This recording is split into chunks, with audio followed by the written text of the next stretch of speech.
എടുത്തു പറയുകയോ സമയമില്ല. അതുകൊണ്ട് 2 മണിക്കൂർ അങ്ങനെ ഡ്യൂറേഷനേ ഉള്ളൂ. പക്ഷേ ഭയങ്കര എൻഗേജ് ആയിട്ട് ഇപ്പോൾ പലരും ഇത് പ്രകൃതി പടമാണ്, പച്ചയാണ്, OTT ഒന്ന് കാണാമെന്ന് വിചാരിക്കും. ആൻഡ് ഇതിനകത്ത് കുറച്ച് സർപ്രൈസ് സാധനങ്ങളൊക്കെ ഉണ്ട്. സ്പോയിൽ ആവുന്നതിന് മുമ്പ് കാണണം. ഇൻവെസ്റ്റിഗേഷൻ എന്ന് പറയുമ്പോൾ നല്ലൊരു മൂഡ് ക്രിയേറ്റ് ചെയ്യുന്ന നല്ലൊരു മൂവിയാണ്. ക്ലൈമാക്സ് കാണുമ്പോൾ നമുക്ക് അത്രയും ഫീൽ ആവും. ഒരു പോലീസുകാരൻ്റെ കൂടെ നമ്മൾ ട്രാവൽ ചെയ്ത ഫീലാണ് ഈ പടം കണ്ടു കഴിയുമ്പോൾ നമുക്ക് തോന്നുന്നത്.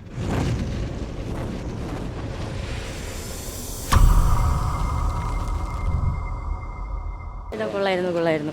അഭിനയെല്ലാം സൂപ്പർ. ഒരു ത്രില്ലർ ഫിലിം. എടുത്തു പറയുകയോ സമയമില്ല. അതുകൊണ്ട് കൊള്ളാം. നല്ല പടം. 2 മണിക്കൂർ വേർത്താ. ഒന്നും പറയാനില്ല. രണ്ടാം ഭാഗം കൂടെ കൊണ്ടുപോയി കണ്ടിട്ട് പറയാം. ഭയങ്കര അടിപൊളിയാണ്. ഷാഹി കബീർ എന്തിനാണോ അങ്ങയുടെ റൈറ്റിങ് അടിപൊളിയായിട്ടുണ്ട് ഇതിനകത്ത്. ആൻഡ് ഇതിനകത്ത് കുറച്ച് സർപ്രൈസ് സാധനങ്ങളൊക്കെ ഉണ്ട്. സ്പോയിൽ ആവുന്നതിന് മുമ്പ് കാണണം. എന്താണെന്ന് ഞാൻ പറയാനുള്ള അടിപൊളിയാണ്. കിടില സിനിമയാണ്. റോഷൻ മാത്യുവും ദിലീഷ് പോത്തനും ഭയങ്കര അടിപൊളിയാണ്. Especially writing. എനിക്ക് ഇതിൽ പുള്ളിയുടെ പ്രീവിയസ് ഓഫീസർ ഓൺ ഡ്യൂട്ടി ഭയങ്കര മെയിൻ സ്ട്രീം ഓഡിയൻസിനെ സാറ്റിസ്ഫൈ ചെയ്യാൻ വേണ്ടി ഒരുപാട് കാര്യങ്ങൾ ചെയ്ത് വെച്ച് എനിക്ക് അത്രയ്ക്ക് ഇഷ്ടപ്പെട്ട സിനിമയല്ല. പക്ഷേ ഇത് നമുക്ക് ഈ നായാട്ട് ജോസഫ് അതിൻ്റെ കൂടെയൊക്കെ ചേർത്ത് വയ്ക്കാൻ പറ്റുന്ന പടമാണ്. ഭയങ്കര അടിപൊളിയായിരുന്നു. നല്ല സിനിമയാണ്. നല്ലത്. അടിപൊളിയാണ്. എനിക്ക് ഷാഹി കബീറിൻ്റെ ഇതുവരെയുള്ളതിൽ ഏറ്റവും മികച്ച വർക്കായിട്ടാണ് തോന്നിയത്. 2 മണിക്കൂർ അങ്ങനെ ഡ്യൂറേഷനേ ഉള്ളൂ. പക്ഷേ ഭയങ്കര എൻഗേജ് ആയിട്ട് ഇപ്പോൾ പലരും ഇത് പ്രകൃതി പടമാണ്, പച്ചയാണ്, OTT ഒന്ന് കാണാമെന്ന് വിചാരിക്കും. ഗംഭീര തിയേറ്റർ എക്സ്പീരിയൻസ് ഉള്ള സിനിമയാണ്. ക്യാരക്ടർ ഡെവലപ്മെൻ്റ് ആണെങ്കിലും അതിൻ്റെ ഡയലോഗ്സ് ആണെങ്കിലും എക്സിക്യൂഷൻ ആണെങ്കിലും എല്ലാം ഒന്നിനൊന്ന് മികച്ച രീതിയിൽ തന്നിട്ടുണ്ട്. നമുക്ക് അഭിമാനത്തോടെ എടുത്ത് കാണിക്കാം വീണ്ടും മലയാള സിനിമ വന്നിട്ടുണ്ടെന്നുള്ളത്. എല്ലാം ഇതിലൊന്നും പറയില്ല. ഇത് വേറെ റേഞ്ച് സാധനം. ഇത് വർക്കടില്ല. ഒരു രക്ഷയില്ലെന്ന് വെച്ചാൽ കുറഞ്ഞു പോകും. കാരണം വേറെ ലെവലെടുത്ത് റിയലിസ്റ്റിക് പടം ഇത്രയും ലെവലിൽ ഒരു പക്ക റിയലിസ്റ്റിക് എടുക്കാൻ ഷാഹി കബീർ കഴിഞ്ഞിട്ടേ ഉള്ളൂ. വേറെ ആരും ആ റേഞ്ചിൽ എടുത്തിരിക്കുന്നത്. തുടക്കം മുതൽ അവസാനം വരെ നമ്മൾ ഇലവീഴ പുഞ്ചിറ നായാട്ട് പോലീസ് സ്റ്റോറി എടുക്കാൻ ഷാഹി കബീർ കഴിഞ്ഞിട്ടേ ഉള്ളൂ.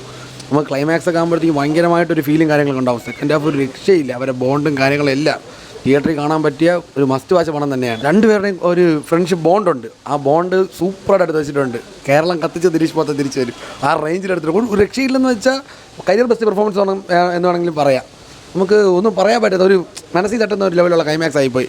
പോലീസുകാരുടെ സ്റ്റോറി ഇങ്ങനെയാണ്. അവർ ഏതൊക്കെ രീതിയിൽ എങ്ങനെയൊക്കെ പോയി കഴിഞ്ഞാലും എന്താണെന്നുള്ള അവരുടെ ഇമോഷൻസും കാര്യങ്ങളും എല്ലാം തുടക്കം മുതൽ അവസാനം വരെ അതുപോലെ എടുത്തിട്ടുണ്ട്. ഒരു പോലീസ് സ്റ്റേഷൻ എങ്ങനെ കണ്ടോ ഒരു പോലീസുകാരെ നമ്മൾ എങ്ങനെ കാണുന്നു അതുപോലെ അവരെ കൂടെ നമുക്ക് ട്രാവൽ ചെയ്യാൻ പറ്റുന്നുണ്ട്. അതേപോലെ എടുത്ത് വെച്ചിട്ടുണ്ട്. പടത്തിൻ്റെ ടൈറ്റിലും പേരും എല്ലാം പടത്തിന് അനുയോജ്യമായ രീതിയിൽ തന്നെ എടുത്തിട്ടുണ്ട്. ഓരോ ആൾക്കാരുടെ പെർഫോമൻസ് സൂപ്പറായിട്ട്. ഒരു ഷാഹി കബീറും വേറെ രക്ഷയില്ല. കിടിലൻ ഡയറക്ടർ, പ്രോമിസിംഗ് ഡയറക്ടർ എന്ന് തന്നെ പറയാം. ആ റേഞ്ചിൽ ചെയ്തിട്ടുണ്ട്. ഈ സിനിമയുടെ മെയിൻ ഹൈലൈറ്റ് എന്ന് വെച്ചാൽ ഈ സാമ്പത്തികമുള്ളവർ പോലീസുകാരിൽ ഇടപെടുമ്പോൾ പോലീസുകാരുടെ ജീവിതത്തിൽ ഉണ്ടാകുന്ന മാറ്റങ്ങൾ.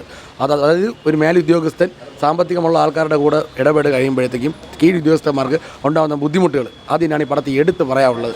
അതായത് ഒരാളുടെ ജീവിതം തന്നെ നശിച്ചു പോകുന്ന ലെവലിൽ ഈ പടം കാണിക്കുന്നുണ്ട്. അത് ഈ പടം കാണുമ്പോൾ മനസ്സിലാവും. ഒരു DSP റാങ്കുള്ള ഒരു ഉദ്യോഗസ്ഥൻ പൈസയ്ക്ക് വേണ്ടി കൈക്കൂലി വാങ്ങിച്ച് അല്ലെങ്കിൽ അവരെ കൂടെ ചേർന്നിട്ട് താഴെ ഉള്ളവരെ പ്രതി ചേർക്കുന്നു.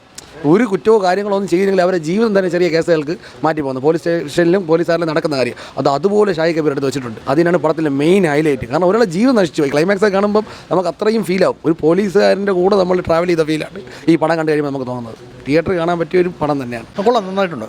ദിലീഷ് പോത്തിന് നല്ലൊരു വേഷമാണ്. മറ്റേ സൗബിന് നേരത്തെയുള്ള പടം ഉണ്ടല്ലോ, അതിൽ കിട്ടിയതുപോലെ നല്ലൊരു വേഷമാണ്. നൈറ്റ് പെട്രോളിംഗ് ബേസ് ചെയ്തൊരു സ്റ്റോറിയാണ്. ഉഗ്രം പടം.